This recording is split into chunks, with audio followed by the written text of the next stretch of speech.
네, 오늘 말씀은 열왕기상 18장 말씀인데 사실은 이 본문으로 이것을 잡았지만 전체적으로 엘리야를 여러분께 소개시켜 드리려고 합니다. 설교 말씀 제목을 한번 볼까요? 시작!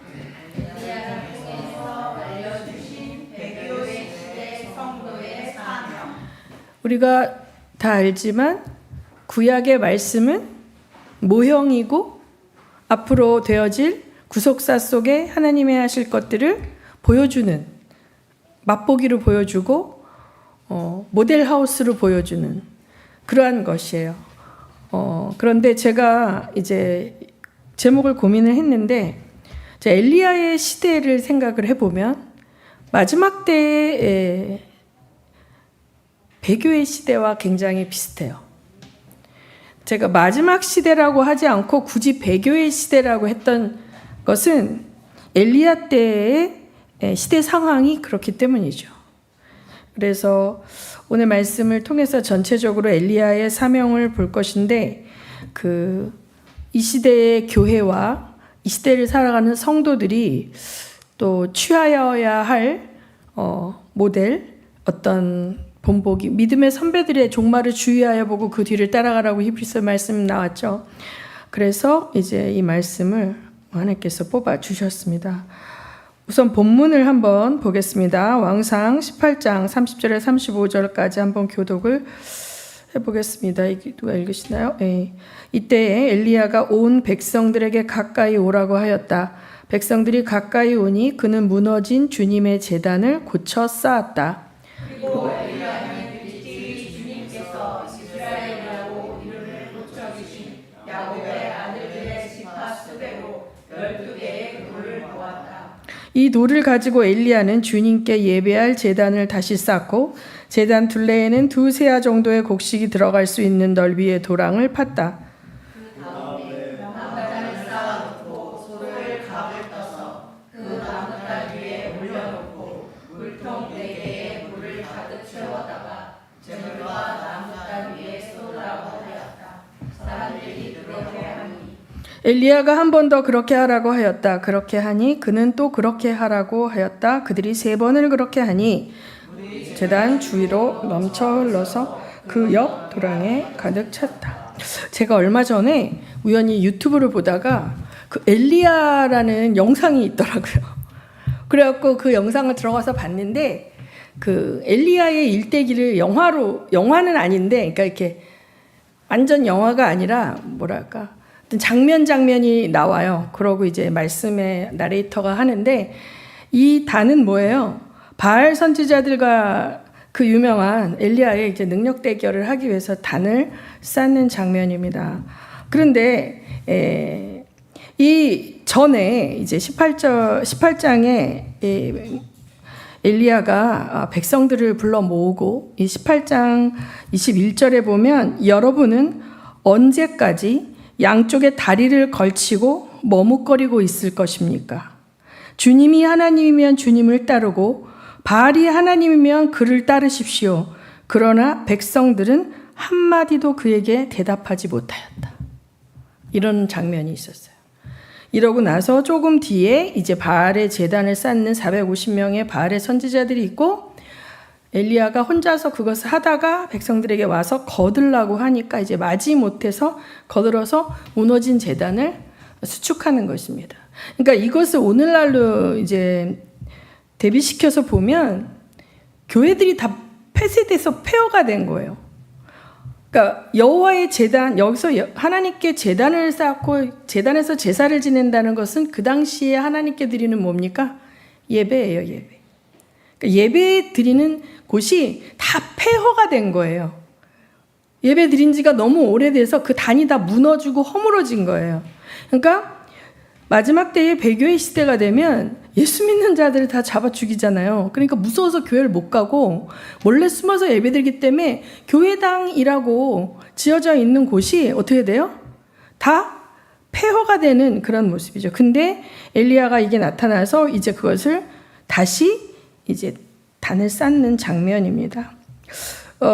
여러분 그 구약에 육체를 땅에 묻지 않고 육체를 입고 하늘로 승천한, 하늘로 올라간 성도가 나오죠. 누구예요? 엘리야하고 또 한 명? 에녹이죠. 예. 에녹과 엘리야인데, 에녹은 사실은 족보상에 그냥 너무 한 줄 나왔어요. 우리가 하나님과 동행하였더니 하나님께서 그를 사랑하시려면 데려갔다, 이렇게만 나왔어요. 근데 이 엘리야는 너무 엘리야의 삶과 사명과 사역과 일대기가 굉장히 열왕기 상에 엘리야 이야기가 엄청 많은 비중을 차지하고 있습니다. 그리고 마지막에 이제 엘리야 사후에 또 어떤 일이 일어나는지 나오고 있고, 전무후무하게, 그쵸? 들려 올라간 성도예요. 이것은 뭘 예표하는 거라고 생각하세요, 여러분? 뭘 예표할까요? 아니, 휴거를 예표하죠. 성도들이 환란의 시대의 끝에, 끝자락인지 중간인지 뭐 신학적으로 다 견해 차이가 있지만 들려 올라갑니다. 사명을 완수한 자들은 하나님이 데려가요. 살아서 예수님이 오시는 그 시기를 맞는 자는 들려 올라가는 거예요. 이 휴거에 대한 내용이 데살로니가전서 4장 13절에서 18절에 나옵니다.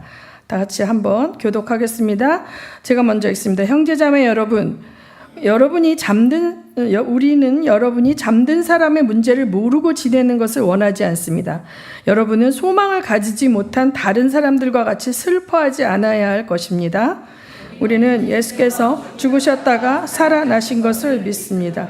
이와 같이 하나님께서 예수 안에서 잠든 사람들도 예수와 함께 데리고 오실 것입니다. 우리는 주님의 말씀으로 여러분에게 이것을 말합니다. 주님께서 오실 때까지 살아남아 있는 우리가 이미 잠든 사람들보다 결코 앞서지 못할 것입니다. 주님께서 호령과 천사장의 소리와 하나님의 나팔 소리와 함께 친히 하늘로부터 내려오실 것이니 교서 안에서 죽은 사람들이 먼저 일어나고 그 다음에 살아남아 있는 우리가 그들과 함께 구름 속으로 이끌려 올라가서 공중에서 주님을 영접할 것입니다. 이리하여 우리가 항상 주님과 함께 있을 것입니다. 그러므로 여러분은 이런 말로 서로 위로하십시오. 네. 한때 제가 대학교 다닐 때 무렵이었던 것 같은데 그 휴거에 대해서 한국교회가 엄청 휴거, 우리 그 수련의 주제가 휴거였어요. 제가 대학교 4학년 때인가 3학년 때. 이 휴거가 엄청난 하나의 이슈였는데 지금은 휴거를 얘기하지 않습니다. 한국교회뿐 아니라 또 기독교 이단들 가운데 많은 이단들이 이 휴거를 이용해서 성도들을 미혹하고 어떻게 보면 사회와 단절시키고 그들끼리만의 공동체 안에서 이제 그렇게 이제 왜곡된 것으로 많은 무리를 일으켰던 그런 역사들이 있습니다. 그래서 이제 오히려 재림과 휴거를 언급하지 않아요. 교회들에서 괜히 그렇게 하다가 오해를 받을까봐 두려워서 그러는지. 그러나 지금도 이제 이렇게 여러 예언 사역자라든지 은사 사역자들이 마지막 때에 이제 그 이야기를 하는데, 이 성도들이 이렇게 종말의 때에 집중을 하다 보면 어떤 생각이 되냐면 이제 도피처가 나오죠. 그 우리가 이제 마지막 때에 적그리스도가 통치하는 시대가 되면 성도들이 핍박을 많이 받기 때문에 이제 도피처도 나오고 이러는데, 이걸 너무 이 주제에 집중하다 보면 오히려 성도들이 두려움에 잡혀요. 두려움에 서로 잡혀서 이제 살아남기 위한 거라면 어떻게 해야 되나 이렇게 해가지고 이제 이 불필요한 염려 걱정 근심과 주님이 의도하신 것이 아닌 것에 집중하는 이런 일들이 생긴단 말이에요. 많은 이단들이 그렇게 해서 실수를 한 거예요. 그런데 여러분 잘 아셔야 돼요. 오늘 이 말씀을 여러분에게 준비한 이유도 하나님께서 오늘 아침에 전격적으로 주셨어요. 어제까지 말씀 못 받았는데. 자, 마지막 때 성도는요, 생존이 목적이 아니에요. 생존이 목적이 되다 보면 살아남기 위해서, 죽지 않기 위해서 권력 앞에 굴복하고 타협하고 합리화하며 살아가요. 그런데 오늘 엘리야를 볼 때 엘리야의 목적은 살아남는 게 목적이 아니었습니다. 마지막 때의 성도는 생존이 목적이 아니라 사명 완수가 목적입니다. 아멘. 하나님께서 마지막 때를 살게 하신 성도들에게 부여하신 사명이 있어요. 그 사명을 감당하다가 죽으면 죽으리라. 순교를 각오하고 감당하며 나아갈 때 하늘의 능력이 부여되는 거예요. 엘리야 같이 능력이 부여됐던 사역자들이 없어요. 또 그 구약에 보면 어쩌면 이제 모세 이후에 진짜 가장 큰 능력의 기름 부음과 불의 능력을 가지고 사역을 했던 엘리야잖아요. 그가 생존에 급급한 사람이 아니었거든요. 하나님께서는 엘리야와 엘리사를 통해서 배교와 반역의 시대에 하나님의 사람들이 어떻게 살아야 할지에 대한 롤 모델을 보여주고 계신다고 저는 봅니다. 아합의 시대는 배교의 시대예요. 이 단어는 제가 처음 쓰는데, 자, 사도의 그 이전에 솔로몬이 죽고 르호보암이 통치할 때 어떻게 됩니까? 여로보암과 르호보암으로 이제 북왕국 남왕국 갈라졌어요. 2, 3년 전에 제가 열왕기 강해 설교를 할 때 다 이제 한 번씩 이렇게 강의를 했고 설교를 했지만 오늘은 이제 다시 마지막 때 관점으로 적용시켜서 보는 것이에요. 그 당시 이 북왕국 이스라엘의 여로보암은 하나님께서 그에게 왕의 권세를 주셨어요. 그렇죠? 그의 여로보암이 10지파를 띄어서 왕의 권세를 갖게 된 그 권세의 근원은 누구예요? 하나님께로부터 온 것이에요. 그런데 그가 실수한 거는 뭐냐면 하나님께로부터 온 그 왕의 권세와 지위를 지키기 위해서 자기 스스로 인간적인 방법으로 타락해 갔다는 거예요. 마치 사울이 어떻게 해요? 사울이 사무엘에게 기름 붓고 이스라엘 족속의 왕이 되었지만 그가 백성들의 인기를 얻기 위해서 아말렉을 진멸하고 남겨두고 자기가 블레셋에 쳐들어올 때 제사를 지내고 이렇게 하는 것처럼 그러한 인기 작전으로 가면서 하나님을 말씀을 거역함으로 이제 실족하는 것처럼 이 여로보암도 마찬가지입니다. 그 권세는 하나님으로부터 말미암았으나 그가 그 자기의 왕의 권세를 지키기 위해서 치명적인 실수와 악을 행하죠. 그게 뭐예요? 베델의 단에 금송아지 세우는 거예요. 그리고 뭐라고 얘기합니까? 이 금송아지가 우리 이스라엘을 애굽에서 인도하여 낸 여호와로라 이렇게 얘기해요. 그러니까 가짜 여호와 신앙을 만든 거예요. 가짜 여호와 신앙. 여호와의 이름을 부르는데 그 내용은 모세에게 나타나서 말씀을 주시고 이스라엘과 언약을 맺으신 하나님을 함께하는 그 신앙이 아니야. 그 당시 이스라엘의 주변의 가나안 족속과 모든 이방 족속이 섬겼던 우상 숭배와 똑같은 모양의 여호와 신앙이죠. 하나님의 말씀과 여호와의 언약 백성이 돼서 하나님과의 하나님의 신앙을 갖는다. 여호와의 신앙을 갖는다는 건 뭐냐면 여러 차례 얘기했지만 계시가 먼저예요. 계시는 뭐예요? 하나님 우리에게 알려주신 거예요. 하나님 우리에게 알려주신 하나님의 뜻을 내가 알고 그 뜻에 맞춰서 내가 순종하며 따라가고 그럴 때 하나님의 도움을 통해서 승리하는 것이 여호와의 신앙을 가는 길입니다. 그런데 우상 숭배는 뭐냐면 나의 원함이 있어요. 나의 원함을 들어줄 신이 필요한 거예요. 나의 원함을 들어줄 신에게 내가 제물을 바치고 고행을 하고 뭔가 나의 액션을 통해서 트레이드하는 거예요. 내가 이렇게 했으니 나에게 이걸 주십시오. 모든 종교 시스템은 이겁니다. 근데 여로보암이 바로 여호와의 신앙을 이 우상의 시스템으로 변질시켜 버린 거예요. 그러면 지금 오늘날 기독교 교회 가운데 이러한 신앙이 없을까요?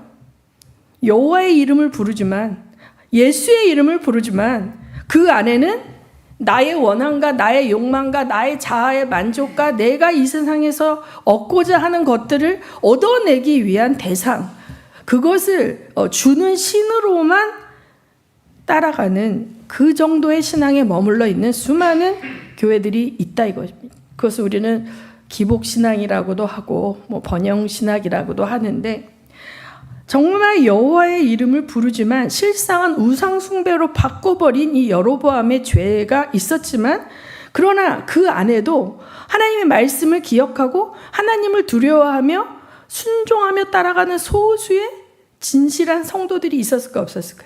있었습니다. 있었는데 이제 이 아합의 시대가 되면 그나마 그 조금에 남아있던 여호와의 진정한 성도들과 번영신학, 기복신앙에 속아서 우상과 여호와를 혼합시켜 섬기는 짝퉁 여호와 신앙조차 존재하지 못해요. 여호와의 이름을 부르면 어떻게 됩니까? 죽습니다. 다 죽여요. 이 아합의 시대에 아합의 아내로 왔던 시돈의 딸 이세벨은 원래 그쪽에 섬기던 우상의 그 여사제였어요. 그래서 이 여자가 아합과 결혼하며 정치 권력을 장악했는데 이 이스라엘의 수많은 왕들의 왕비들은 별로 존재감이 없어요. 여러분이 열왕기를 읽어보면. 그런데 이 이세벨은 다른 왕비들과는 달라요. 오히려 왕보다 더 강한 권력을 갖고 있고 그 모든 그 왕의 측근들과 대신들이 왕보다 이 왕비인 이세벨 앞에 더 벌벌 떱니다. 더 벌벌 떠. 그래서 이 정치 권력을 장악해서 모든 제사장과 선지자들을 불러와서 여호와의 제사장과 선지자들을 불러와서 여호와를 섬길 것인지 바알로 갈아탈 것인지 선택하라. 그래서 변절과 배교를 강요합니다. 근데 변절과 배교를 거부한 자들은 어떻게 했을까요? 다 죽였어요. 왕상 18장 1절에서 4절을 보면 그 사실이 나옵니다. 이것은 능력 대결 하기 전에 산에서 갈멜산의 능력자를 하기 전에 이제 나왔던 것인데 이 오바댜의 고백을 통해서 이세벨이 얼마나 서슬이 퍼렇게 여호와의 사람들을 다 잡아 죽였는지가 나옵니다. 다 같이 읽습니다. 시작. 많은 날이 흘러서 3년이 되던 해에 주님께서 엘리야에게 말씀하셨다. 가서 아합을 만나거라. 내가 땅 위에 비를 내리겠다. 엘리야가 곧 아합을 만나러 갔다. 그때 사마리아에는 기근이 심하였다. 아합이 오바댜 국내 대신을 불렀다. 오바댜는 주 하나님을 깊이 경외하는 사람으로서 이세벨이 주님의 예언자들을 학살할 때에 예언자 100명을 50명씩 동굴에 숨기고서 먹을 것과 물을 대준 사람이다. 자, 왕의 측근이었던 오바댜라는 국내 대신이 하나님을 섬기고 있고 하나님을 믿는 자지만 티를 내지 못해요. 자기가 여호와를 믿고 있다는 것을 정체를 숨긴 채 몰래 믿고 있어요. 그나마 이 사람이 선한 일을 행한 것은 이세벨이 주님의 선지자들이 배교하고 배교와 변절을 거부할 때 그 자리에서 다 잡아 죽여버리니까 남은 사람들이 겁에 질려 있겠죠. 그리고 그들이 그 신앙을 고수하는 한 사회 활동을 할 수가 없으니까 그들을 은신처에 숨겨두고 먹을 것을 공급했다. 이렇게 자기 자신을 엘리야에게 얘기하고 있지 않습니까? 어떻습니까, 여러분? 공안 정국입니다. 너무 무서운 정치 권력입니다. 그것을 누가 휘둘러요? 이세벨이 하고 있어요. 이세벨이. 자, 엘리야의 이제 사명을 볼 건데요. 엘리야의 사명은 그러니까 이 배교의 시대에 하나님이 엘리야에게 주신 사명을 이제 차례차례 볼 건데 이 엘리야는요 언제나 목숨을 내놓고 사역을 했어요. 엘리야는 국가의 운명을 결정할 수 있는 최고의 영향력을 가진 국가 권력 앞에 서는 거예요. 서서 뭐예요? 너 그렇게 하면 하나님한테 혼나.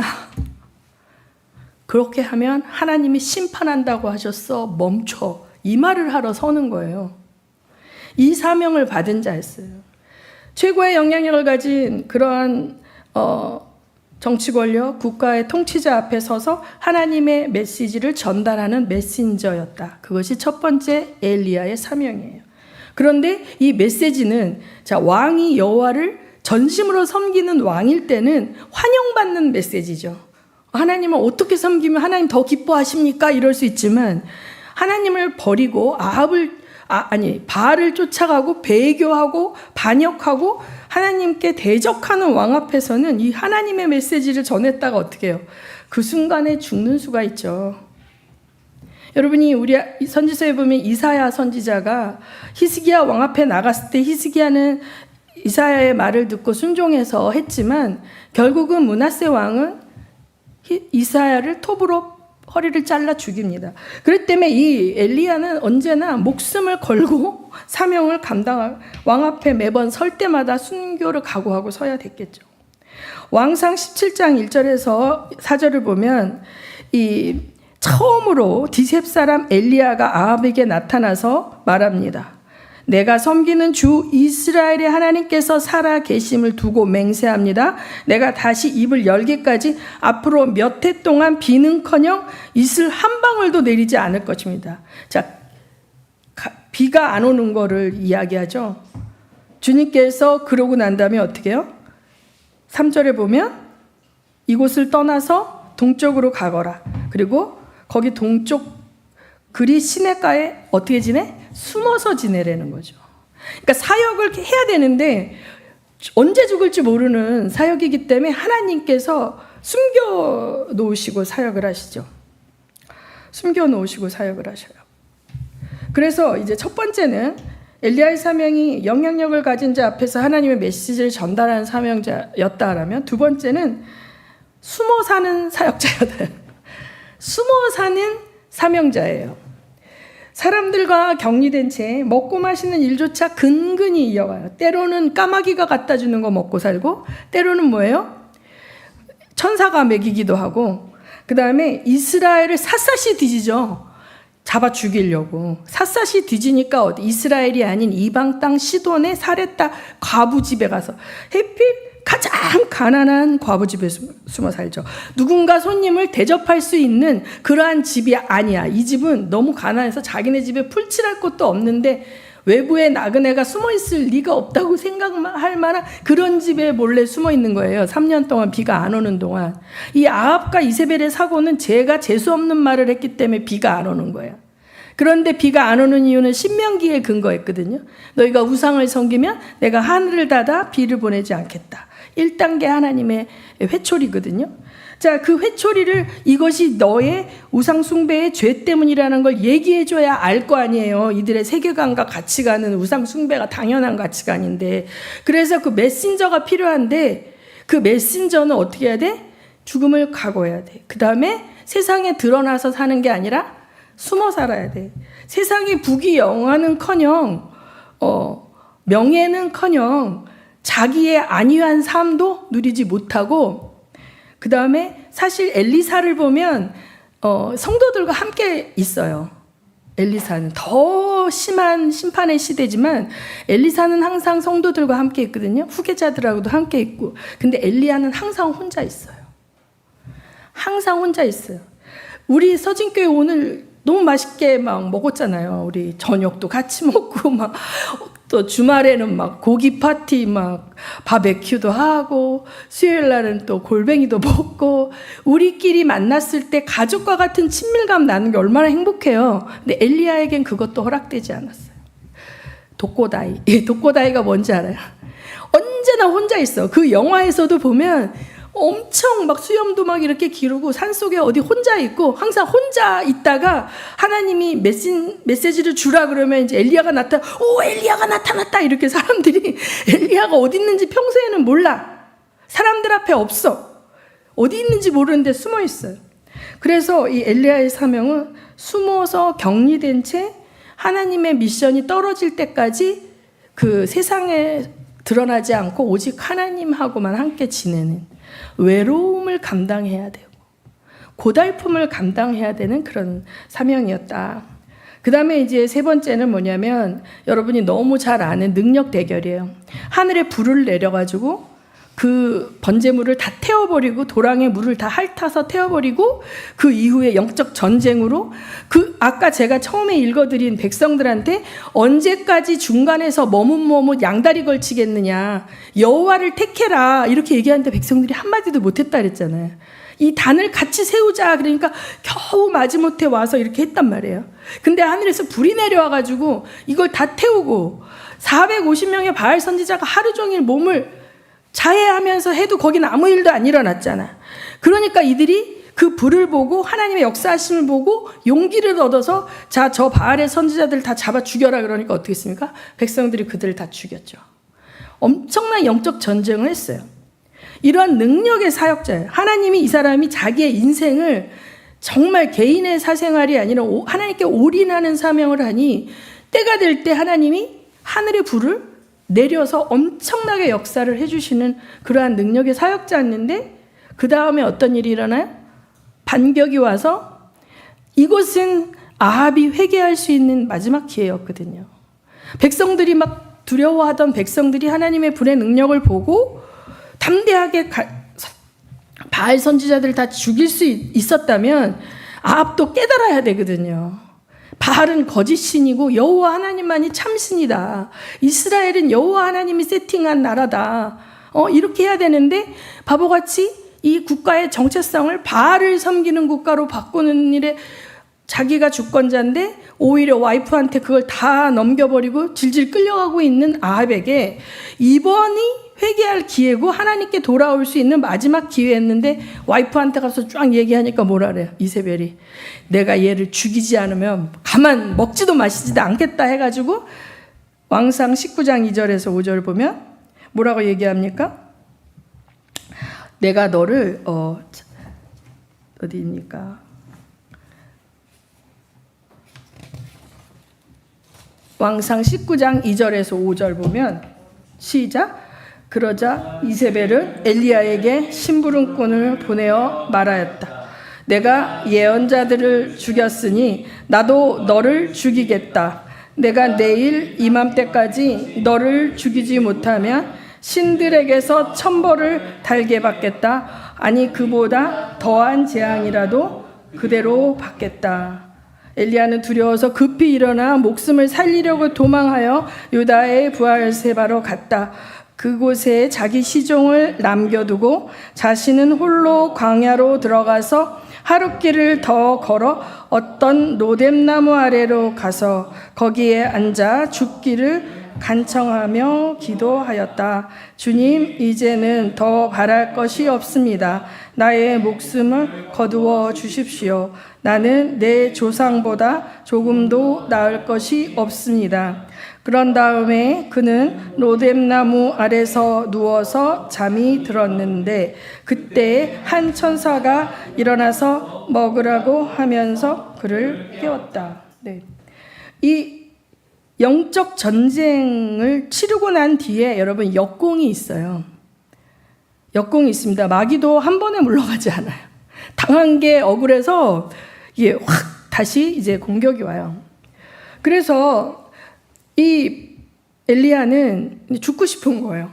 왜냐하면 이제는 자기는 더 이제 걸리기만 하면 바로 죽는 거죠. 예, 걸리기만 하면 바로 죽는데 그들의 손에 죽느니 하나님께서 나를 차라리 하나님 손에 죽겠으니까 여기서 날 죽여달라 하는데 울다 지쳐 잠이 든 엘리야에게 천사가 일어나서 먹어라 하면서 다시 먹을 것을 먹은 다음에 40일을 걸어서 호렙산으로 가는 거예요.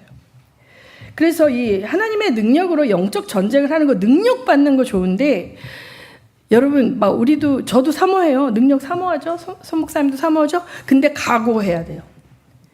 내가 역공이 올 때도 고난이 올 때도 사명을 위해서 견디리라 감당하리라 이런 자에게 그걸 주시는 거지 내가 능력만 받고 역공이 오면 도망가야지 이게 아니거든요. 근데 여기서 엘리야도 약간 탈진된 것 같아. 그렇죠? 그냥 하나님 이제 나 여기까지 하고 그만할래요 이렇게 얘기하는데 호렙에 가서 남은 사명을 받습니다. 그래서 우리가 이제 이 영적 전쟁과 능력 사역을 하면 그런 얘기 옛날에 저도 많이 들었어요. 제가 축사를 하잖아요. 그럼 축사를 하면 이 축사하면 귀신들이 나가겠죠? 나가는데 다시 어떻게 해요? 다시 이 사람이 잘 청소되면 말씀으로 채워지지 않으면 다시 들어오는 거예요. 그래서 이제 그 자아가 죄를 싫어하고 그 악을 미워하는 의지가 없을 때 일방적으로 쫓아주는 것은 사실 의미가 없어요. 다시 돌아오거든요. 그래서 근데 이제 쫓았단 말이에요. 쫓았는데 이제 내가 교만해졌어. 역시 나는 능력자야. 이러면 어떻게 할까? 그 귀신이 나를 장난치고 날 건든다는 거예요. 내가 해를 받는 거예요. 그래서 이게 제가 은사사역을 하면서 하나님께서 더 깨어있게 돼요. 왜냐면 어택을 많이 받았어요, 저도. 새벽에 그때 이제 우리 준수를 데리고 왔는데, 준수가 이제 해까닥해가지고, 뭐 이렇게, 학교에서 불미스러운 짓을 저지르고, 울고불고, 이제 우리 집에 데리고 와서 며칠 있는데, 새벽에 거대한 가오리가 확 덮치더라고요, 나를. 근데 제가 잠깐 기도하고 막 방언으로 조금 기도하고 그냥 이렇게 기도했으니까 아무 일 없겠지 그랬는데 그날 얘를 데리고 차를 타고 제가 이제 얘가 고기를 좋아하니까 쇼핑을 하러 코스코에 가서 갔다 돌아오는데 술 취한 할아버지 오토바이가 제 차로 뛰어들었어요. 근데 이게 사각지대에서 들어왔기 때문에 제가 브레이크를 밟았지만 이 제동거리 때문에 그냥 이렇게 친 게 아니라 이렇게 이 사람이 지나가는데 이렇게 건드려서 넘어졌는데 대한민국 아시죠? 목 잡고 누워가지고 뜯어갈 만큼 뜯어가는 거. 저는 약간 방심하면 꼭 그렇게 접촉사고나 뭐 이런 걸로 돈이 털리더라고요. 그러니까 이게 역공이 와요. 건드려요. 내가 그들이 가장 싫어하는 어떤 행동을 하면 어택이 옵니다. 예. 작년이죠? 그 동생 그렇게 문준식 집사 이후에 우리 가정이 완전히 그냥 한 사람 한 사람을 다 흔들고 공격을 하면서 그 폭풍을 지나갔어요. 얘를 건져냈는데 얘를 거기까지 몰고 갔던 모든 어둠의 세력들은 얘를 건져낸 그 가족들을 가만두지 않아요. 여러분 역공이 와요. 역공은 없다라고 하면 거짓말이고 이 불을 내리는 엘리야조차 역공을 두려워했다. 근데 우리가 이 사실을 알고 대처하자. 아멘. 예. 자, 그 다음에 이제 여기서 왕상 19장 11절에서 18절을 보면 시간 관계상 제가 이제 본문을 다 읽기 원하는데 그러나 이제 읽을 시간이 되면 너무 많이 걸려서 엘리야가 이제 40일 40주야를 걸어서 호렙산에 갔어요. 그곳에서 먹고 자고 쉬고 이렇게 있었어요. 탈진이 회복될 수 있을 만큼 영과 혼과 육의 회복의 기회를 하나님 주시는 거예요. 먹고 자고 쉬고 이렇게 했는데 막 강한 천둥 번개 속에 막 이렇게 했을 때 엘리야가 하나님이 저기서 뭐라 말씀하시나 거기서 하나님의 음성을 들으려 하나 들리지 않아. 제가 지지난주인가 했죠? 영혼의 어두운 밤 하나님의 음성을 듣고자 하나 말씀해 주시지 않는 시간들이 있는 거예요. 다음에 갈 길을 모르겠는 거예요. 천사를 통해서 여기까지 인도함 받아왔지만 난 이제 어떻게 해야 됩니까? 라고 할 때 하나님이 아무런 미션을 주지 않고 시간들이 흘러가고 그 벼락 같은 하나님의 음성을 기대하는데 들리지 않아요. 그런데 지진이 지나가고 불이 지나가고 난 다음에 아주 세미한 음성으로 엘리야를 부르는 하나님의 음성이 들립니다. 여기 19장 13절에 보면 그 엘리야는 그 소리를 듣고 외투자락으로 얼굴을 감싸고 나가서 동굴 어귀에 섰다. 바로 그때에 소리가 들려왔다. 엘리야야 너는 여기서 무엇을 하고 있느냐. 13절에 그렇게 왕상 19장 13절입니다. 자 14절 한번 같이 읽어볼까요? 엘리야가 대답하였다. 나는 이제 주 만군의 하나님만 열정적으로 섬겼습니다. 그러나 이스라엘 자손은 주님과 맺은 언약을 버리고 주님의 제단을 헐었으며 주님의 예언자들을 칼로 쳐 죽였습니다. 이제 나만 홀로 남아있는데 그들은 내 목숨마저도 없애려고 찾고 있습니다. 네, 여기 보면 엘리야가 하나님께 말하는 게 뭐예요? 하나님을 믿는 자들이 전부 배교하였습니다. 그렇죠? 교회 나오고 장로고 목사고 뭐 막 열심히 신앙생활 하던 사람들이 이제는 더 이상 예수를 안 믿겠답니다. 이제는 더 이상 교회 안 나온답니다. 이렇게 말하는 거와 똑같은 거예요. 다 버리고 다 주의 제단을 헐었대. 오히려 부셔버렸어. 자기들이 하나님께 예배하던 그 제단을 그냥 놔둔 게 아니라, 놔둬서 폐허가 된 게 아니라 자기들 손으로 이거 다 부셔버려. 우리 이제부터 바알 섬길 거야 하면서 이렇게 된 거죠. 이제 나밖에 안 남았는데 나를 죽이려고 합니다. 이렇게 얘기하니까 15절에 시작. 주님께서 그에게 말씀하셨다. 너는 돌이켜 광야 길로에서 다마스쿠스로 가거라. 거기에 이르거든 하사엘에게 기름을 부어서 시리아의 왕으로 세우고 또 님시의 아들 예후에게 기름을 부어서 내 뒤를 왕으로 세우고 그리고 몰라 신의 사밧의 아들 엘리사에게 기름을 부어서 내 뒤를 예언자로 세워라. 하사엘의 칼을 피해서 도망하는 사람은 예후가 죽일 것이고 예후의 칼을 피해서 도망하는 사람은 엘리사가 죽일 것이다. 그러나 나는 이스라엘에 7,000명을 남겨놓을 터인데 그들은 모두 바알에게 무릎을 꿇지도 아니하고 입을 맞추지도 아니할 사람이다. 자, 지금 엘리야는 나만 혼자 남았다고 그러잖아요. 나만 혼자 남았으면 그냥 더 이상 할 일이 없어요. 그렇죠? 근데 혼자 남은 게 아니에요. 바알에게 무릎 꿇지 않은 7,000인이 남아 있죠. 그 다음에 하나님은 이제 언약의 말씀하신 신명기에 말씀하신 그 언약의 법칙에 따라 이스라엘 심판하셔야 되는데, 자, 아람이라는 나라의 왕 하사엘을 통해서 심판하십니다. 그런데 그 하사엘에 기름 부어서 시리아의 왕으로 세우래. 누가? 엘리야에게. 엘리야가 이걸 직접 다마섹에 가서 세우는 장면은 나오지 않아요.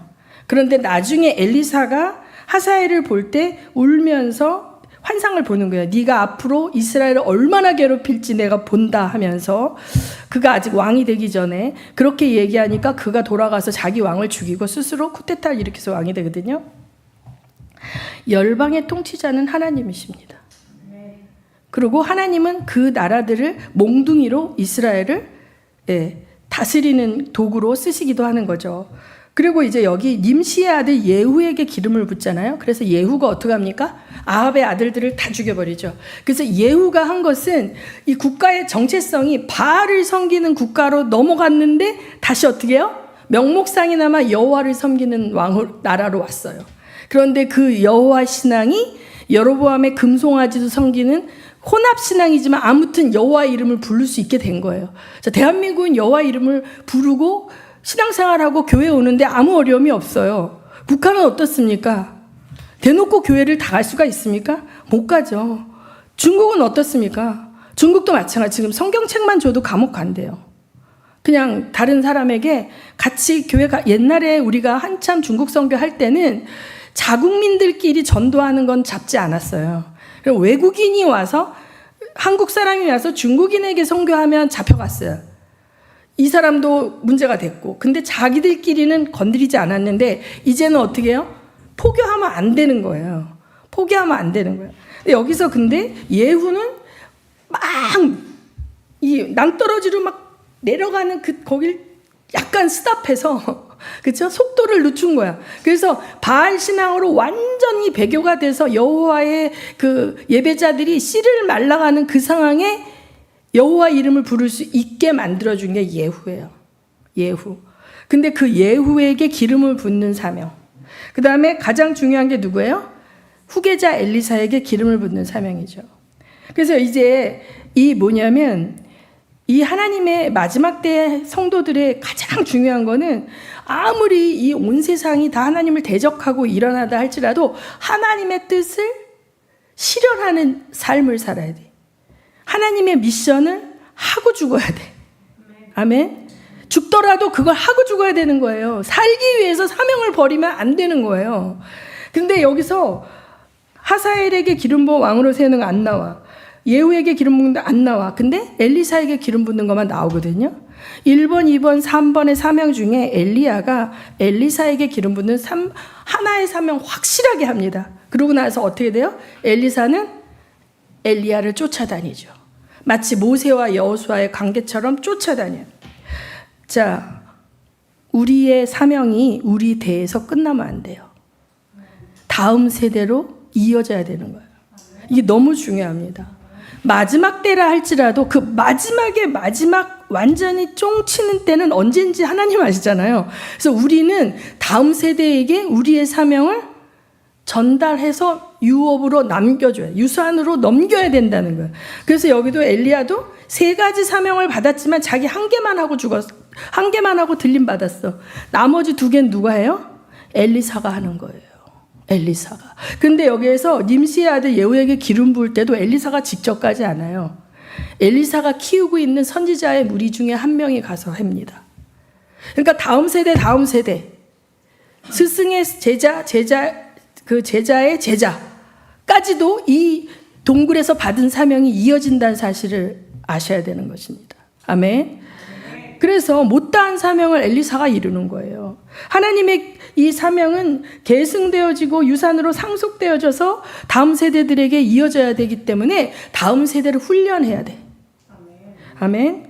근데 여기서 이제 엘리야를 보면 내가 볼 때 별로 훈련 안 시켜. 근데 엘리사가 강하게 은혜를 받고 열심히 특심이라 그냥 쫓아다니면서 하는 걸 다 보는 거예요. 엘리사 자체가. 근데 엘리사 때를 보면 엘리사를 따라다니는 성도의 무리가 나와요. 가는 곳마다 선지자들의 생도가 있어요. 자, 사명이 다른 거예요. 엘리야는 정권을 잡은 정치 권력 최고 앞에 쓰는 거잖아요. 그게 사명이거든요. 그래서 이미 끝났어. 그가 돌이킬 수 있는 기회를 여러 차례 줄 수 있는 회개할 수 있는 메시지를 그에게 전달하는 게 엘리야였다면 엘리사는 이미 끝났어. 그는 돌이키지 않아. 이미 끝났어. 그래서 아합의 집안의 자식들은 어떻게 돼? 다 하나님이 심판하기로 작정했기 때문에 그들 앞에 갈 필요가 있다 없다? 없어. 그러면 엘리사의 사명 뭐냐? 무릎 꿇지 않은 7,000명을 보살피는 거예요. 엘리사는. 여기는 이제 기근의 시대, 전쟁의 시대, 먹을 것이 없어서 자기 애를 삶아 먹네, 뭐하네, 정말 고통받는 시절에 엘리사의 능력은 그들을 먹이는 능력. 그들이 약이 없어서 죽어갈 때 약초를 이렇게 해는 능력, 이거예요. 그러니까 성도를 돌보는 거예요. 엘리야는 뭐예요? 최고 권력자 앞에 서서 너 그렇게 하지 말고 돌이켜라라고 하는 사명이 다른 거예요. 마지막 때.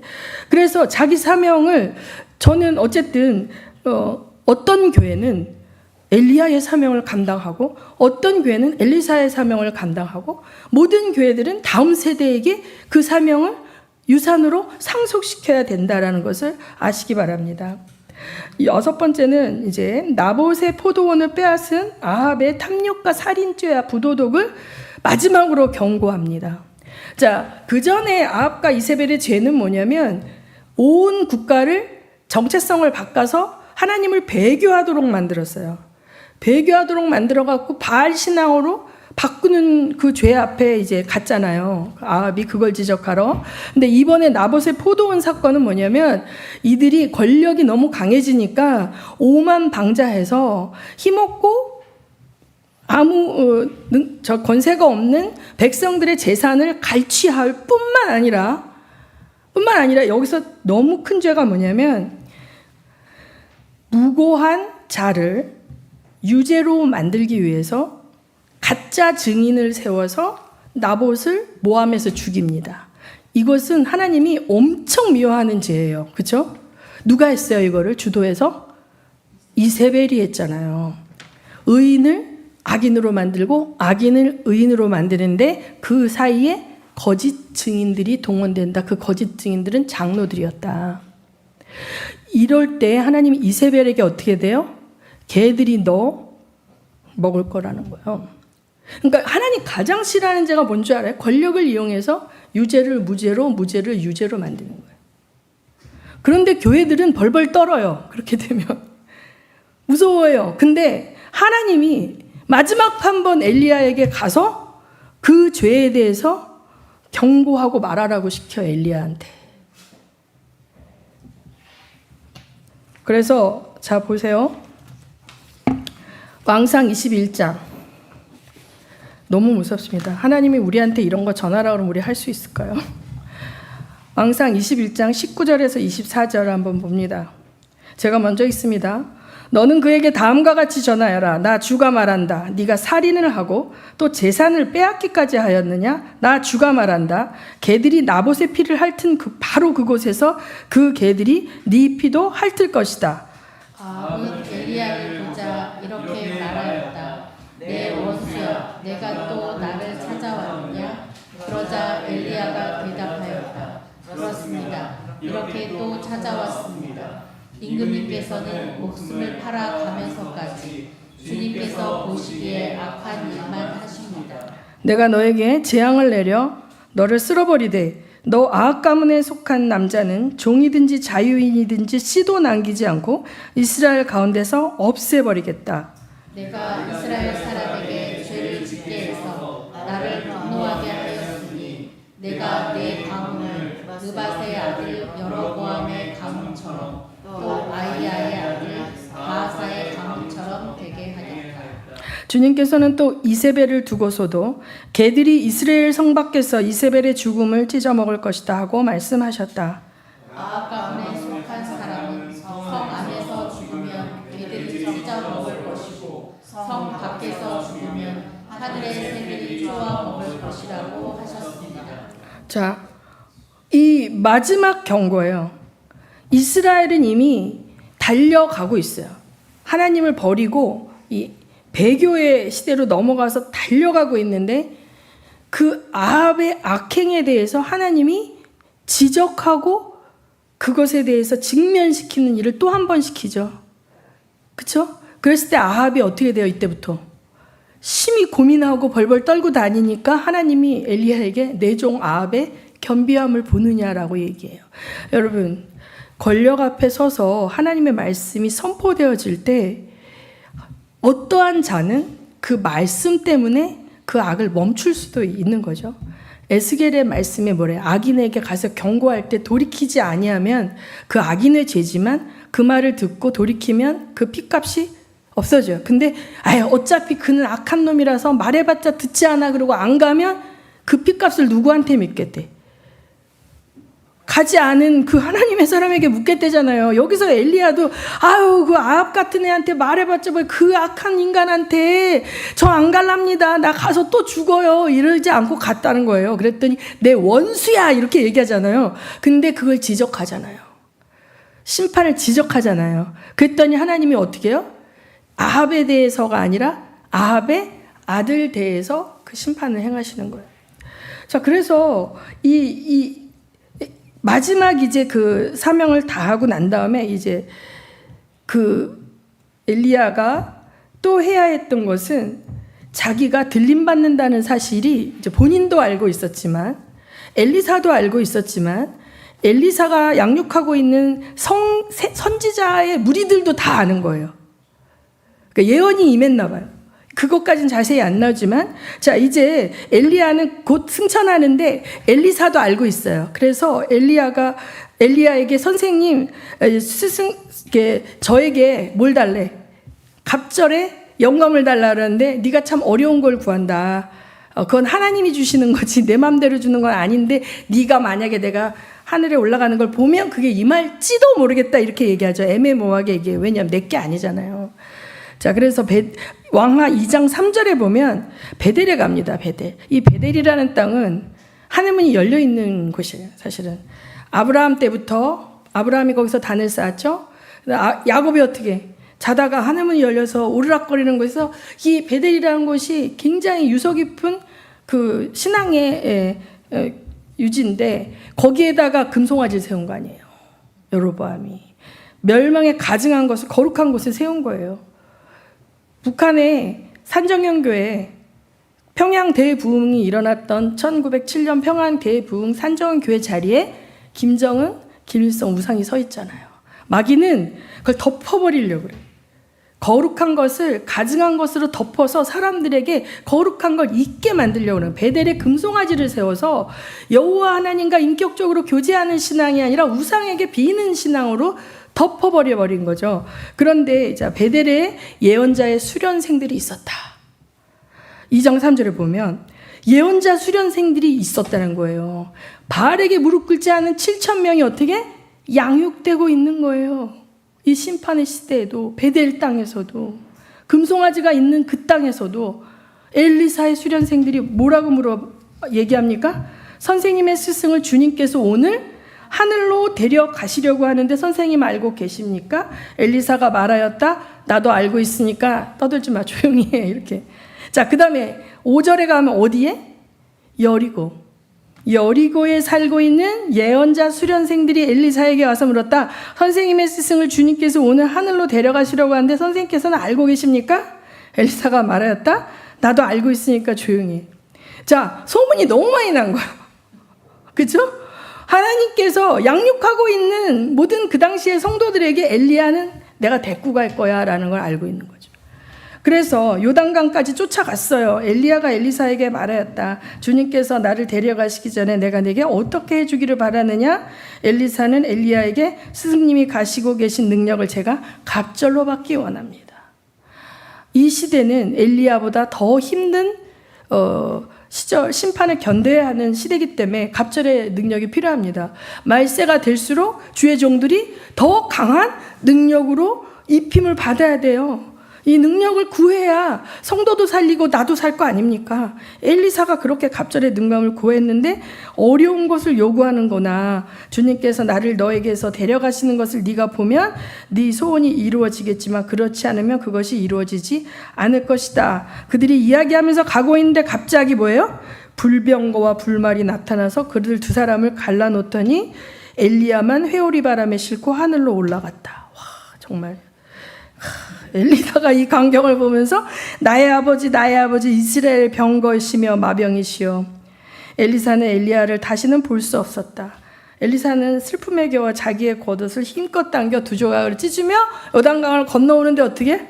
엘리야의 하나님이 여기 계시냐 하면서 자기도 엘리사의 하나님이라고 하는데 물이 갈라지죠. 이 다음 장면이 요단강이 갈라지면서 걸어오는 거예요. 자, 그래서 이제 배교의 시대에 마지막 시대에 살아가는 교회들에게 부활의 소망과 하나님의 능력을 기대하는 믿음을 주어야 돼요. 그게 엘리야의 사명이에요. 엘리야는 엘리사에게 갑절의 영감을 구하고 오직 하나님의 능력만이, 그는 모든 걸 버려두고 쫓았잖아요. 그 다음에 엘리사의 양육을 받는 수많은 생도의 무리들도 엘리야가 어떻게 될지, 하나님이 그를 데려가신다는 걸 예언으로 듣고 알고 있었는데 진짜 엘리야는 그것이 예언이 성취되었어요. 그래서 들림받음으로 이 예언의 성취를 경험시켜 줬죠. 그래서 이 엘리야의 사명은 다음 세대자들에게 하나님의 예언이 반드시 이루어진다는 사실을 자기 인생의 마지막 순간에 보여주고 떠납니다. 할렐루야. 그래서 우리가 휴거가 된다면 남아있는 자들도 있을 거 아니에요. 하나님을 믿지만. 그런데 우리가 계속 그 첫째 부활에 대한 소망을 가지고 이 배교의 시대에 오직 주님을 붙들고 살 때 그들이 타협하고, 그들은 금송아지도 좋고 그냥 뭐 하나님도 좋고 여호와도 좋고 뭐 막 종교 혼합에 대해서 뭐 막 인정하고 막 이렇게 하다가 들림을 못 받았어. 근데 우리는 막 핍박을 받고 고난을 당하고 막 감옥에 갇히고 막 위협을 받고 그랬을지라도 그걸 배신하지 않았을 때 다 휴거됐어. 그럼 그들이 남아서 우리들이 그 전에 했던 걸 기억하고 다시 돌이켜 순교를 당하든, 그쵸? 어떻게 하든 돌이킬 수 있는 메시지를 주는 인생이 우리가 돼야 된다. 아멘. 그런 교회가 돼야 된다. 아멘. 그런데 여기서 관건은 뭐냐면 하나님의 능력을 받아야 돼요. 내가 결심한다고 되는 게 아니에요. 하나님께서 부어줘야 돼. 여러분, 엘리야가 조각구름만한 소나기 구름 하나 보고 어떻게 기도했는지 보셨죠? 7번씩 가서 기도하고 막 무릎 사이에 머리를 쳐박고 기도하지 않았습니까? 금식하며 로뎀에서 사람도 안 만나고, 하나님은 엘리야를 사람들 속에서 숨겨놨어요. 오직 하나님의 기름 부음과 능력으로 그것을 이제 채워주셨죠.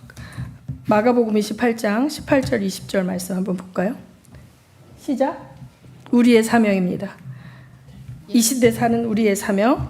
시작. 예수께서 다가와서 그들에게 말씀하셨다. 나는 하늘과 땅의 모든 권세를 받았다.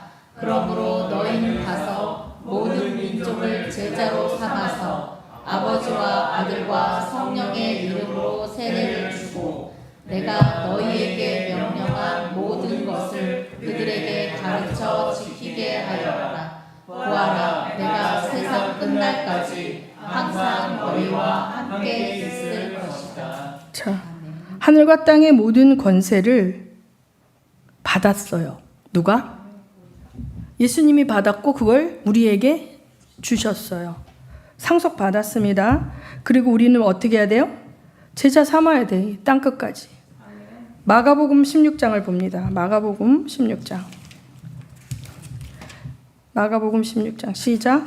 15절부터 시작. 또 예수께서 그들에게 말씀하셨다. 너희는 온 세상에 나가서 만민에게 복음을 전파하여라. 믿고 세례를 받는 사람은 구원을 얻을 것이요 믿지 않는 사람은 정죄를 받을 것이다. 믿는 사람에게는 이런 표징들이 따를 터인데 곧 그들은 내 이름으로 귀신을 쫓아내며 새 방언으로 말하며 손으로 뱀을 집어들며 독약을 마실지라도 절대로 해를 입지 않으며 아픈 사람들에게 손을 얹으며 나을 것이다. 아멘. 자, 주님이 약속하셨잖아요. 마지막 때에 하나님께서는 우리에게 능력을 입혀주시기 원해요. 능력을 입지 않고는 갈 수가 없어요. 배교의 시대고 더 강한 반격과 권력이 집중되어져서 크리스찬을 겨누고 있는데 우리의 힘으로는 할 수 없어요. 그 오바댜처럼 몰래 숨어서 주는 것도 엄청 용기가 필요할 거 아니겠어요? 그런데 엘리야처럼 막 하늘에 불을 내리고 이렇게 해서 이것은 주님의 능력으로 입혀지지 않으면 안 됩니다. 아멘. 그런데 하나님은 반드시 주십니다. 왜냐하면 엘리야의 들림받을 거라는 것을 모든 생도들이 다 느꼈잖아요. 막 시체 찾으러 돌아다니고 막 난리, 읽어보면 재밌어요. 결국 못 찾잖아요. 자, 하나님은 말씀하신 대로 이루십니다. 아멘. 예, 어제나 오늘이나 영원토록 동일하신 하나님입니다. 아멘. 엘리야의 이 기록이 성경에 왜 그렇게 자세하게 기록됐을까요? 이스라엘의 역사고 이것이 우리 때문이에요. 마지막 때 배교의 시대를 사는 우리 때문에 이게 이렇게 기록된 거예요. 그러니 우리가 승리하려면 우리 힘으로 안 된다. 그렇죠? 오직 성령의 능력을 간구해야 된다. 하나님은 주기 원한다. 이미 준다고 약속했다. 마가복음, 마태복음의 맨 마지막에 유언처럼 기록된 말씀이 이것이다. 그러면 우리가 이거를 사모해야 됩니다. 우리 모두가 이 능력으로 장착되기를 예수의 이름으로 축원합니다. 이제 시간이 좀 늦었는데 우리 10분 정도 기도하실 것입니다. 하나님, 내가 이 땅에 태어났는데 죽기 전에 하나님이 나에게 맡겨주신 사명 감당하고 죽게 하여 주시고 복음 증거하고 하나님께서 주신 그 놀라운 능력들로 사람들을 포로된 데에서 꺼내오는 그러한 자들이 될 수 있게 해달라고 우리에게 엘리야를 보게 하셨으니 엘리야의 능력이 내 것이 되게 해달라고 우리 한번 부르시죠. 기도하겠습니다.